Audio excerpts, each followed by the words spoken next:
પંચમહાલ જિલ્લાના ઘોગંબા તાલુકાના આદિવાસી વિસ્તારના વાવકુંડલી પ્રાથમિક આરોગ્ય કેન્દ્ર PHC માં ગુરુવારે સવારે આરોગ્ય સેવાનો ચોંકાવનારો ચિતાર સામે આવ્યો હતો. સવારે 10 વાગ્યા સુધી ડોક્ટર સહિતનો મોટાભાગનો સ્ટાફ ફરજ પર હાજર ન હોવાથી સારવાર માટે આવેલા દર્દીઓએ ભારે હાલાકી ભોગવી હતી.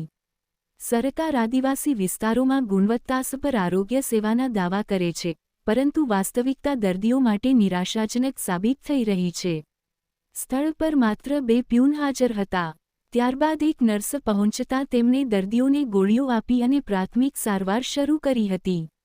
જો કે સવારે 10 વાગ્યા સુધી પણ ડોક્ટરનો કોઈ અત્તોપત્તો નહોતો. લેબ ટેકનિશિયન સહિતનો અન્ય સ્ટાફ પણ ગેરહાજર રહેતા દર્દીઓમાં ભારે રોષ જોવા મળ્યો હતો.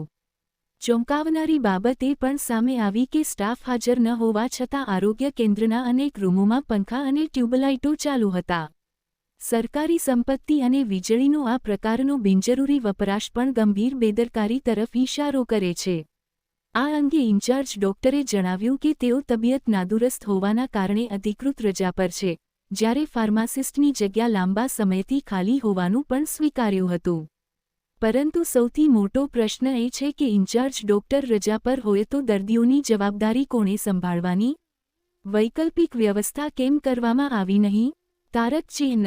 આદિવાસી વિસ્તારના ગરીબ દર્દીઓને સમયસર સારવાર મળવાને બદલે કલાકો સુધી રાહ જોવી પડે, સ્ટાફ ગેરહાજર રહે અને આરોગ્ય કેન્દ્ર રામભરોસે ચાલે તો સરકારના આરોગ્ય મોડેલના દાવાઓ પર ગંભીર પ્રશ્નાર્થ ઊભો થાય છે.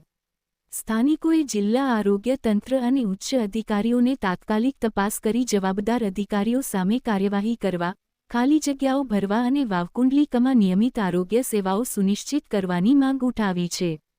હવે જોવાનું એ રહ્યું કે આ સમાચાર બાદ આરોગ્ય વિભાગ દોડતું થાય છે કે પછી દર્દીઓની પીડા માત્ર કાગળો પૂરતી જ સીમિત રહે છે.